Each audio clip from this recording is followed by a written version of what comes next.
এক ওখানে গমের সমাতে গমের সব খামার টামার হয়, সব মলন টলন মারে। আমি একদিন ছেলেপিলেকে বলছি, রে বাবা কাজ করতে পারবি? কিছু বড় বড় ছেলে, কি গেঞ্জি গায়ে দিয়ে গরমের সময় সাইকেল নিয়ে চলে যাবি, সাথে ঝোলা নেবি। কি ওইখানে যারা গম মলন টল খামার টামার আছে, তাই সেখানে বলবে, ওগো আমাদের সাইকেলগুলো দেখেন না, আমরা একটু দরবার থেকে আসি। এবার ঝোলাটা হাতে করে ঢুকবে, ঢুকে সেই কবরের উপরে যে চাদর মাদর গুলা দেওয়া আছে, ভালো ভালো চাদর টেনে টুনে নিয়ে এসে ঝোলাই ভরে আবার নিয়ে চলে আসবে। কোরআন শরীফের জুজদান বানানো হবে, বাপ নিয়ে আসিস। ওরা চলে গেছে, হ্যাঁ দিল্লি চলে এসছে। সকালবেলাতে আমি বাড়ি থেকে যাচ্ছি, তো সেই তারাই ডাকছে, শুনে শুনে মুর্শেদ বাবার গায়ে থেকে চাদর আলগা করে নিয়ে চলে গেছে। তারা একবারে নির্ঘাত মুখ দিয়ে রক্ত উঠে মরে যাবে, তাই নাকি? হ্যাঁ, কারালি গেল কি জানি বাবা, জানিনি। হ্যাঁ মাদ্রাসায় যে দেখছে, হ্যাঁ তারা বলছে হুজুরে দেখলেন। হ্যাঁ বলেন, তাকে আমি বললাম বাবার কবর থেকে চাদরটা তুললো, তো বাবা খপ করে ধরতে পারলো না, আমার গা থেকে চাদর নিতে পারবে না। তো বলছে ঈদেরই কাজ, ঈদেরই কাজ হয়ে গেল। আল্লাহর রহমতে আস্তে আস্তে আস্তে আস্তে মানুষ ফিরে পেতে প্রায় আমাদের এলাকা থেকে সব উঠে গেছে। এখন কিছু কিছু আছে, সেগুলা হচ্ছে ভরতপুর এলাকাতে, আর এই পূব এলাকাতে ওরাই কেবল কালামতরা, আর ওই ভরতপুর এলাকা থেকে কিছু আসে। তবে আল্লাহর ইচ্ছা, এটা বলার আমার উদ্দেশ্য একটাই, বাতি যখন জ্বলবে অন্ধকারকে বলতে হবে না, তুই দূরে যা। বলতে হবে কি? অন্ধকার দূর করার একটাই রাস্তা, সেটা হচ্ছে বাতি জ্বেলে দেওয়া। বাতি জ্বেলে দাও, অন্ধকার অটোমেটিক দূর ফর্সা হয়ে যাবে। তাই কোরআন যখন চালু হয়েছে, শিশু মাদ্রাসা চালু হয়েছে, আজ বলুন এই মসজিদটি কত সুন্দর করে, কত বড় বৃহৎ আকারে তৈরি করেছেন। আপনারা যখন ছিলেন ছোট, তখন ছিলেন মসজিদ ছোট, নাকি গো? কিন্তু আজকে দেখেন বৃহৎ আকারের মসজিদ তৈরি করেছেন। আর সেই মসজিদ এত ভালো করে তৈরি করেছেন বলেই আজ এই জালসার প্যান্ডেলটা বাইরে করতে হয় না, মসজিদের ভেতরেই জায়গা হয়ে যাচ্ছে। যারা বলুন সুবহানাল্লাহ, যারা বলুন সুবহানাল্লাহ। ফলে লাভটা কি হলো? লাভটা ভালো করে শোনেন, বাইরে যদি বসতেন প্যান্ডেল করে, তো সেটাতেও লাভ ছিল, কিন্তু এটার মতো নয়। কেন? বাইরে মজলিসে বসবেন, জালসার মজলিসে, তা আপনি নেকি পাবেন, গুনাহ মাফ হবে, রহমত ঝরবে, ঠিক আছে, কিন্তু এখানেও তাই হলো। আপনি এসেছেন, পায়ে পায়ে গুনাহ মাফ হয়েছে, পায়ে পায়ে নেকি লেখা হয়েছে, আবার বসেছেন, তো আল্লাহর রহমত অফুরন্ত ভাবে ঝরতে লেগেছে। আবার আর একটা কাজ সব থেকে ভালো, যেটা অন্য জায়গায় গেলে হবে না, কি সেটা হচ্ছে আপনি এখানে ঢোকা মাত্রই আপনার নামে ফেরেশতারা জান্নাতি বলে লিখিত দলিল করে দিল। কেন? কোরআন বলছে ফাদখুলি ফি ইবাদি ওয়াদখুলি জান্নাতি। যে ব্যক্তি ইবাদতের জন্য মসজিদে ঢুকলো, সে মসজিদে যায় নাই রে বাবা, সে তার নিজের জান্নাতেই চলে গেছে। যারা বলুন সুবহানাল্লাহ। ভাই আমার বন্ধুরা, ভালো করে জেনে নি, আমরা যত এগিয়ে আসব তত আল্লাহ আমাদের দিকে এগিয়ে আসবে। আল্লাহ বলছেন তুমি হেঁটে এসো, আমি তোমার কাছে দৌড়ে পৌঁছে যাব। তুমি যদি আমার কাছে দৌড়ে আসো, তো আমি নিমেষের মধ্যে তোমার কাছে পৌঁছে যাব, তুমি বুঝতেই পারবে না। আল্লাহ পাক তাবারক ওয়া তাআলা রহমত করম করুক আমাদের উপরে, আমরা যেন আল্লাহর দিকে এগিয়ে যাবার চেষ্টা করি। জোরে বল করবো ইনশাআল্লাহ। বিশ্ব পেরেশান, আজকে বিশ্ব মুসলিম পেরেশান। আজ মুসলিমদের পিছনে উঠে পড়ে লেগেছে।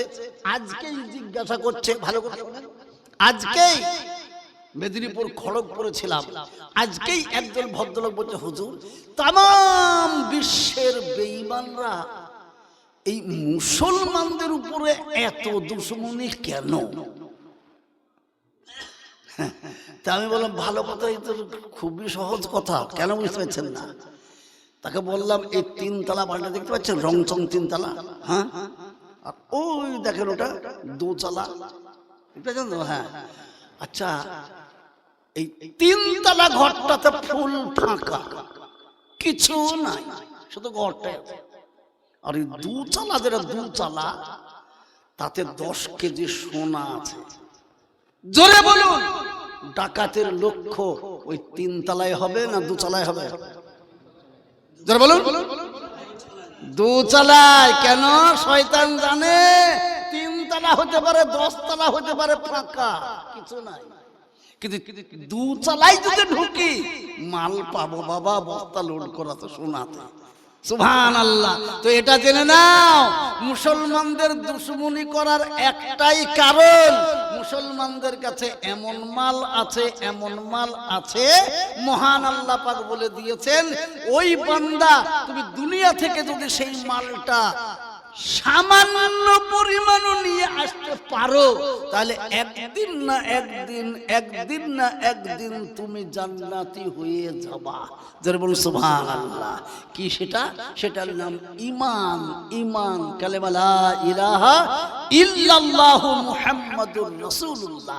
এটা এমনই এক দৌলত, এই দৌলতকে বলা হয়েছে লা ইলাহা ইল্লাল্লাহকে এমনি করে এক পাল্লায় চাপিয়ে দেন, আর অপর পাল্লাতে গোটা বিশ্বকে চাপিয়ে দেন, জমিন আসমান সবকে চাপিয়ে দেন, কিন্তু জমিন আসমান বিশ্বের পাল্লা হালকা হবে, আর লা ইলাহা ইল্লাল্লাহর পাল্লা ভারী হয়ে যাবে। যারা বলুন সুবহানাল্লাহ। এটা চাক্ষুষ প্রমাণ আপনাদেরকে দেখিয়ে দিচ্ছি, বলে দিচ্ছি, একবার দেখা ঘটনা। 1984 সালে শ্রীমতী ইন্দিরা গান্ধীকে হত্যা করা হয়েছিল। তার বডিগার্ডরা হত্যা করেছিল। কারা তারা? জাতিতে শিখ। জাতিতে শিখ। সেই সময়তে পাঞ্জাব বর্ডারটা একবারে সিল করে দেওয়া হয়েছিল, কারফিউ ধরে কেউ যেতে পারবে না। আল্লাহু আকবার। কিন্তু দিল্লি থেকে তাবলিগ জামাত, নিজামউদ্দিন থেকে রুট হয়েছে, পাঞ্জাবে যেতে হবে। জামাতওয়ালা আবার এমন পাগল, যেখানে রুট করে দেবে সেইখানেই যাবে। তাতে মরিয়ার বাঁচে চলে গেছে। যে দেখছে বর্ডার সিকিউরিটি ফোর্স, কোথা থেকে আসছে? দিল্লি থেকে। কি ব্যাপার? জামাত নিয়ে। কিসের জামাত? দিনের দাওয়াত। দিনের দাওয়াত মানে লা ইলাহা ইল্লাল্লাহর দাওয়াত নিয়ে যাচ্ছে। তোমরা জানো না বর্ডার সিল করা আছে? তা আমরাও সব জানি না, আল্লাহর দুনিয়া সব জায়গা খোলা, আমরা যাবো। তো বলছে আল্লাহর দুনিয়া, তোমরা লা ইলাহা ইল্লাল্লাহ এর দাওয়াত দিতে যাবা? তোমরা হ্যাঁ, লা ইলাহা ইল্লাল্লাহর ওজন আছে? তো সে বলেছে ইনশাআল্লাহ আছে। তাবলিগে যারা যায় তাদের মুখে সব সময় ইনশাআল্লাহ, সুবহানাল্লাহ, ইনশাআল্লাহ, সুবহানাল্লাহ, মাশাআল্লাহ এটা লেগেই থাকে, বলে ফেলেছে। শোনো, তাহলে আজকে সন্ধ্যা লেগে গেছে, ওই যে মসজিদ আছে ওইখানে তোমরা থাকো, সকালবেলায় আসবা। যদি ওজন করে দেখাতে পেরেছো তাহলে তোমাদেরকে যেতে দেব, আর যদি ওজন না করতে পেরেছো তাহলে তোমাদের যে কি অবস্থা হবে তা আমরাই জানি, তোমরা জানো না। যাও। এবার জামাতে তো বিভিন্ন ধরনের লোক থাকে, নতুন পুরাতন সব থাকে।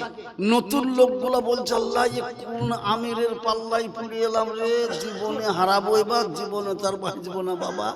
সারা রাত্রি কান্না চলছে মসজিদে। আমির সাহেব বলে দিলেন বাবা তোমরা কেঁদো না, মরণে বাঁচানেওয়ালা মালিক হচ্ছেন আল্লাহ।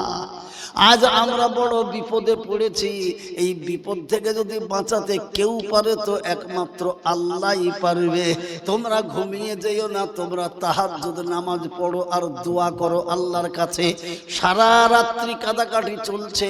আমির সাহেব আলেম মানুষ ছিলেন, তিনি ঘুমাননি, সারা রাত কান্নাকাটি করতে করতে ফজরের আজান হয়ে গেল। ফজরের নামাজ পড়ার পরে আবার দোয়া শুরু করে দিয়েছে। আর এমন টাইমে বাবা সেই বর্ডার সিকিউরিটি পুলিশ এসে গেছে, বলছে চলো চলো চলো। তো বলছে সবাই যাব না, একা, সবাই চলো। এই যেমন বলেছে সবাই চলো। আর জামাত সহ লোক বাবা সব কান্না শুরু করে দিয়েছে, সুবহানাল্লাহ, লোক কাঁদছে। আমির সাহেব বলছে বাবা কেঁদো না, চলো দোয়া করো, দোয়া করো, সুবহানাল্লাহ। এই বলতে বলতে বলতে বলতে এই বলতে বলতে বলতে বলতে চলে গেল সবাই বাবা।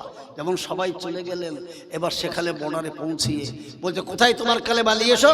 আরে কালেমা নিয়ে এসো মানে তুমি কাগজ নিয়ে এসো, কলম নিয়ে এসো, আমি কালেমা দেখিয়ে দিচ্ছি। একটা সাদা কাগজ আর কলম দিয়ে দিল।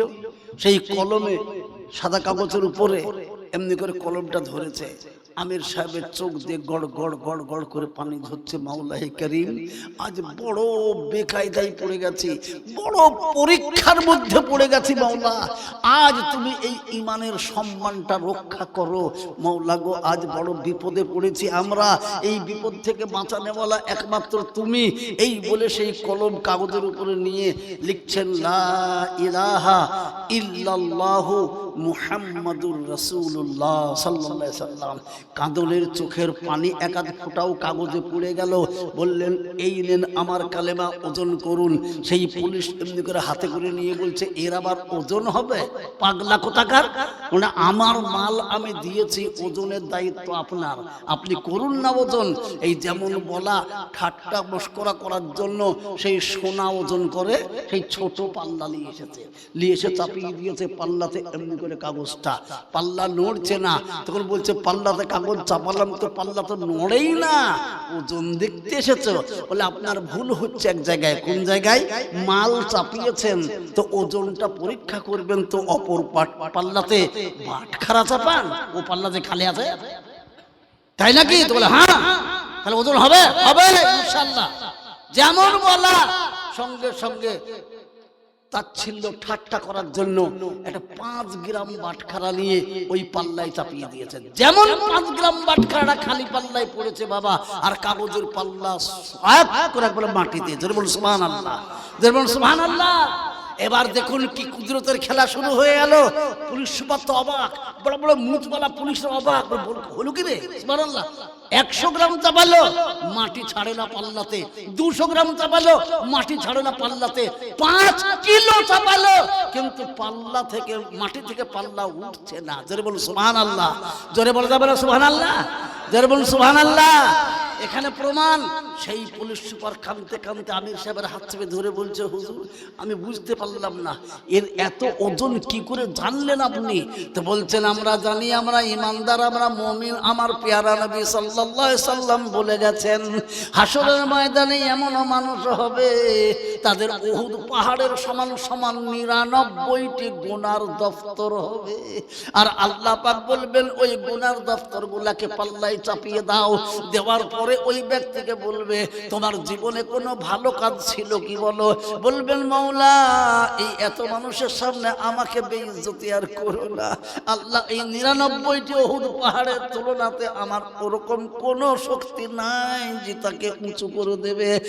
আল্লাহ বললেন তবু তুমি নিরাশ হইও না, আমি তো তোমাকে কোরআনে বলেছিলাম লা তাকনাতু মির রাহমাতিল্লাহ, আমার রহমত থেকে কখনোই নিরাশ হইও না। বান্দা তুমি বলো বলো তোমার জীবনে কোনো ভালো কাজ আছে কি না? সঙ্গে সঙ্গে বলবে আল্লাহ আমি মদ খেয়েছি, গাঁজা খেয়েছি, শরাব খেয়েছি, সব খেয়েছি, সুদ খেয়েছি, আবার ভালো কাজ বলতে কিছুই নাই। তাহলে ভালো করে চিন্তা করে দেখো। তখন ভালো করে চিন্তা ভাবনা করে দেখে বলবে আল্লাহ কোনো ভালো কাজ করিনি, কিন্তু এটা ভালো কাজ না মন্দ কাজ তা আমি বলতে পারবো না। বলে কি? আমি জীবনে বিশ্বাস করতাম আমি মুসলমান, আমি জীবনে বিশ্বাস করতাম লা ইলাহা ইল্লাল্লাহু মুহাম্মাদুর রাসূলুল্লাহ। আল্লাহ পাক ফেরেশতাকে বলবে ফেরেশতা একটা কাগজে লা ইলাহা ইল্লাল্লাহু মুহাম্মাদুর রাসূলুল্লাহ লিখে নিয়ে এসো। লিখে নিয়ে আসবে। এই যেমন সেই উহুদ পাহাড়ের সমান সমান 99টা পাহাড় চাপানো হচ্ছে পাল্লাতে, আর এক পাল্লা খালি আছে। ফেরেশতাকে বলবে ফেরেশতা ওই লা ইলাহা ইল্লাল্লাহর কাগজটা এই খালি পাল্লায় চাপিয়ে দাও। এই যেমন খালি পাল্লায় চাপিয়ে দেবে আমার নবী বলে গেছেন ওই পাল্লার ওজন এত হবে, এত হবে। 99টি পাহাড় হালকা হয়ে উপরে উঠবে। আল্লাহ ইলাহা ইল্লাল্লাহর পাল্লা হাসরের মাঠে ভারী হয়ে মাটিতে ঠেকে যাবে। যারা বলুন সুবহানাল্লাহ। তাই আমি তাহাজ্জুদে কেঁদে কেঁদে আল্লাহকে বলেছিলাম আল্লাহ তুমি যদি হাসরের ময়দানে দেখাতে পারো তো আজ বড় বেকায়দায় পড়েছি মাওলা, আজ বড় বেইজ্জতি হয়ে যাব মাওলা। তুমি আমাদের ঈমানকে বাঁচানোর জন্য তুমি ব্যবস্থা করো। তাই আল্লাহ হয়তো আমাদের চোখের পানিকে কবুল করে নিয়েছেন। তাই এই কালেমার এত ওজনটা এখনই আমরা দেখতে পেয়ে গেলাম। যারা বলুন সুবহানাল্লাহ। এই যেমন বলা, আর সেই পুলিশ সুপার সঙ্গে সঙ্গে পা চেপে ধরে ক্ষমা চাইলেন আর বললেন আমাকে তোমাদের দলভুক্ত করে দাও। আমি পুলিশ হতে চাই না, আমি তোমাদের গোলাম হতে চাই। বললে আমাদের গোলাম হয়ে লাভ হবে না, যিনি তোমাকে পৃথিবীতে পাঠিয়েছেন তার গোলাম হও। জোরে বলুন সুবহানাল্লাহ। জোরে বলুন আমাদেরকে কে পাঠিয়েছেন দুনিয়াতে? জোরে বলুন কে? আমরা কার গোলাম? আমরা কার গোলাম? আমরা আল্লাহর গোলাম। আমরা কাউরের গোলামি করব না, আমরা আল্লাহর গোলামি করব। জোরে বলুন ইনশাআল্লাহ। আরো জোরে বলুন ইনশাআল্লাহ।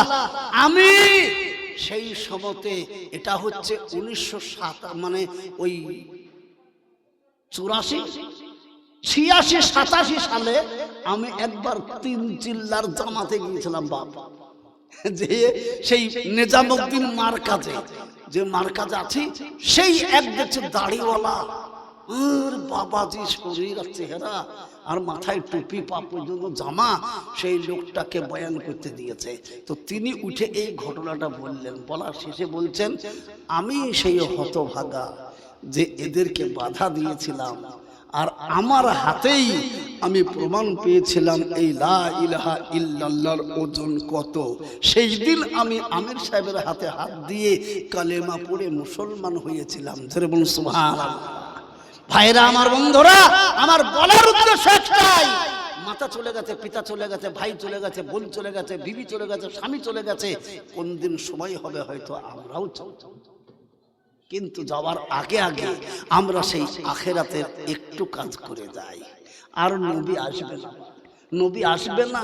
পেয়ারা নবী বলে গেলেন, দায়িত্ব তোমাদেরকে দিলাম, কোরআন আর হাদিস একে বাঁচিয়ে রেখো কিয়ামত পর্যন্ত। আর যদি তোমরা আমাকে দেখতে চাও, তাহলে তোমরা দেখতে পাবা দুনিয়াতে। কেমন করে দেখতে পাবো? সাহাবারা বললেন কেমন করে দেখতে পাবো? তো নবীজি বললেন, মান রাআনি আলিমান ফাকাদ রাআনি। কেউ যদি একটা আলেমকে মহব্বতের নজরে দেখেছো, তো সে আলেমকে দেখোনি, নবী বলছেন তুমি আমাকেই দেখেছো। জোরে বলুন সুবহানাল্লাহ। জোরে বলুন সুবহানাল্লাহ। আল্লাহ রাসূল সাল্লাল্লাহু আলাইহি ওয়াসাল্লাম বলছেন, মান আহাব্বানি আলিমান ফাকাদ আহাব্বানি। কেউ যদি একটি আলেমকে মহব্বতের নজরে দেখেছো, মহব্বত করেছো, তো তুমি আলেমকে মহব্বত করনি, করেছো আমি নবী মুস্তাফাকে। জোরে বলুন সুবহানাল্লাহ। আল্লাহ রাসূল সাল্লাল্লাহু আলাইহি ওয়াসাল্লাম বললেন, মান সাফাহানি আলিমান ফাকাদ সাফাহানি। কেউ যদি একটা আলেমের সঙ্গে মুসাফা করেছো, তো নবী বলছেন তুমি আমার হাতে হাত দিয়ে মুসাফা করেছো। জোরে বলুন সুবহানাল্লাহ। জোরে বলুন সুবহানাল্লাহ। সেই জন্য বাবজি আলেমদেরকে নিয়ে আমরা চলবো, আলেমদেরকে মহব্বতের নজরে দেখবো। আর আলেম যারা কোরআনকে বাঁচাচ্ছে, কোরআন শিখছে, কোরআন শিখাচ্ছে, তাদের সঙ্গে আমরা মহব্বত পয়দা করবো। জোরে বলুন ইনশাআল্লাহ। কেননা নবী তো আসবেন না, নবী নিজেই বলে গেছেন, আনা খাতিমুন নবিয়্যিন, আমি সর্বশেষ নবী। আজ নবী গো আমার লাগাইয়া বাজার, শুয়ে আছেন সোনার মদিনায়। আব্দুল্লাহর ইরশাদে মায়ামের সে কমেতে জন্ম নিলেন নবী আরব মক্কায়। নবী গো আমার লাগাইয়া বাজার, শুয়ে আছেন সোনার মদিনায়। নবী দিনেরই জন্যেতে গেলেন তায়েফ বস্তিতে। নবী দিনেরই জন্যেতে গেলেন তায়েফ বস্তিতে। রক্ত ঝরিয়ে সে তাই বেহুশেতে রয়। নবী গো আমার লাগাইয়া বাজার, শুয়ে আছেন সোনার মদিনায়। নবী দিনেরই কারণে গেলেন উহুদ ময়দানে। নবী দিনেরই কারণে গেলেন উহুদ ময়দানে। দান দান মুবারক শহীদ করাই। নবী গো আমার লাগাইয়া বাজার, শুয়ে আছেন সোনার মদিনায়। সেই নবীর নামেতে দরুদ পড়িলে, সেই নবীর নামেতে দরুদ পড়িলে হাবিয়ে তো যখনি ভেজাই, নবী গো আমার লাগাইয়া বাজার শুয়ে আছেন সোনার মদিনায়। জোরে বলি নারায়ে তাকবীর। মুসলমান দরদি সেই নবী এই দিনকে, কোরআনকে দুনিয়াতে রাখার জন্য, কায়েম করার জন্য নিজের সারা শরীরের রক্ত দিয়ে তায়েফের মাটিকে লালে লাল বানিয়ে দিয়েছিলেন। আসমান জমিন থরথর করে হিলতে লেগেছে, ফেরেশতারা কান্নায় গড়াগড়ি করতে লেগেছে। আল্লাহকে বলছে, আল্লাহ তোমার হাবিব, তুমি যাকে রাহমাতুল লিল আলামিন বলেছো, বেয়াদবরা বেঈমানরা তাকে মেরে ধরাশায়ী করে দিয়েছে, তার রক্তে গোটা তায়েফের ময়দান রঞ্জিত হয়ে গেছে। একবার হুকুম দাও আল্লাহ, আমরা তায়েফবাসীকে বরবাদ করে দিই। আল্লাহ পাক বললেন, যাও আমার হাবিবের কাছে, যে তার কাছে অনুমতি নাও, তিনি যদি অনুমতি দেন তোমরা বরবাদ করে দাও। আল্লাহর ফেরেশতারা ছুটে এলেন, এসে বলছেন, আসসালামু আলাইকুম ইয়া রাসূলুল্লাহ। জিবরাইল বলছেন, আসসালামু আলাইকুম ইয়া রাসূলুল্লাহ। হুজুর, আপনার মাথাতে লেগেছে না গায়ে লেগেছে না বুকে লেগেছে না হাতে লেগেছে না পায়ে লেগেছে, কোন জায়গায় লেগেছে রাসূল গো একবার বলুন, আপনার জন্য আকাশ বাতাস প্রকম্পিত হয়ে গেছে, ফেরেশতারা গড়াগড়ি করে কাঁদছে, একবার বলুন, একবার বলুন। আল্লাহ পাকের রাসূল বললেন, ফের জিবরাইল, তুমি আমার মাথায় লেগেছে কিনা জিজ্ঞেস করতে এসেছো, বুকে লেগেছে কিনা, পেটে লেগেছে কিনা, মাথায় লেগেছে কিনা জিজ্ঞেস করছো, একবারও কি জিজ্ঞেস করতে পারলে না আমার পাপী তাপী গুনাহগার উম্মতরা কি অবস্থায় আছে? যারা বলুন সুবহানাল্লাহ, সুবহানাল্লাহ। সেই উম্মতের দরদি নবী নিজে চলে যাচ্ছেন রক্তপাত হয়ে, তবু উম্মতের কথা বলতে পারছেন না। ফের বলছেন, হুজুর অন্যায় হয়ে গেছে, তাহলে বলুন কারা কষ্ট দিয়েছে, তাদেরকে আমরা বরবাদ করে দেব।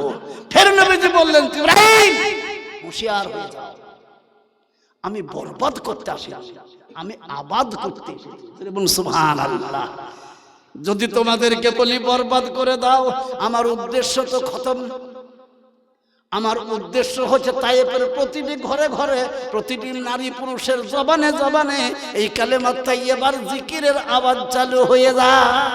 এবার তোমাদেরকে যদি বলি শেষ করে দাও, বরবাদ করে দাও, তো আমার আনিত কালেমা লা ইলাহা ইল্লাল্লাহ কাকে শোনাবো আর কে পড়বে বলো? বরং তোমরা আল্লাহর কাছে যে বলো, আল্লাহর কাছে দোয়া করো, আজকে তারা আমাকে চিনতে পারেনি নবী বলে সেই জন্য মেরেছে, আজকে তাদের বুঝের শক্তি এনে দেখ, আল্লাহ তাদের অন্তরকে হেদায়েত করে দেখ, জানো এই তো প্রতিটি তায়েফের ঘরে ঘরে কালেমার আওয়াজ চালু হয়ে যায়। যারা বলুন সুবহানাল্লাহ। আজকে চলুন নবীর দোয়া কবুল হয়ে গেছে। আজকে যদি কেউ তায়েফের বুকে চলে যান, তায়েফ বস্তিতে চলে যান, তো গোটা তায়েফ একটা প্রদেশ বাবা, সুবহানাল্লাহ, সেই গোটা তায়েফের একখানা ঘর বাকি নাই কালেমার আওয়াজ চালু হতে। গোটা তায়েফে শুধু কালেমায় আওয়াজ বিরাজ আসছে, শুধু কালেমার আওয়াজ চলছে, লা ইলাহা ইল্লাল্লাহ, জোরে লা ইলাহা, লা ইলাহা ইল্লাল্লাহ, লা ইলাহা ইল্লাল্লাহু মুহাম্মাদুর রাসূলুল্লাহ। জয়নগরের লোককে জোরে কালেমা পড়তে বলছে, কিন্তু মনে হচ্ছে কদিন ভাত খাইনি কি জানি। অথচ নবী আমার বলছেন, মান ক্বালা লা ইলাহা ইল্লাল্লাহ ফাদাখালাল জান্নাহ, যে ব্যক্তি একবার কালেমা তাইয়্যিবা পড়ে নিল সে জান্নাতে চলে গেল। জান্নাতে যাওয়ার দোয়া মুসলমানরা পড়ছে তো মনে হচ্ছে আল্লাহ কত কালকার যে রোগী, মহব্বতের সাথে উচ্চ আওয়াজে অন্তত পক্ষে আল্লাহকে খুশি করবে। জোরে বলি লা ইলাহা ইল্লাল্লাহ, লা ইলাহা, লা ইলাহা ইল্লাল্লাহু মুহাম্মাদুর রাসূলুল্লাহ সাল্লাল্লাহু আলাইহি ওয়াসাল্লাম। জোরে সোরে বলি বাবা সবাই মিলে, একবার জিজ্ঞেস করি, জোরে বলুন। আমাদের টাকা পয়সা ধন দৌলত গাড়ি বাড়ি সব বড় না কোরআন বড়? সবাই মিলে বলুন, কে বড়? কোরআন বড়। সেই জন্য তো নবীজি কোরআনকে দুনিয়াতে কায়েম রাখার জন্য নিজের দাঁত কাফেরদের পাথরের আঘাতে শেষ করে দিয়েছেন। তাইফের ময়দানে রক্ত ঝরিয়ে দিয়েছেন।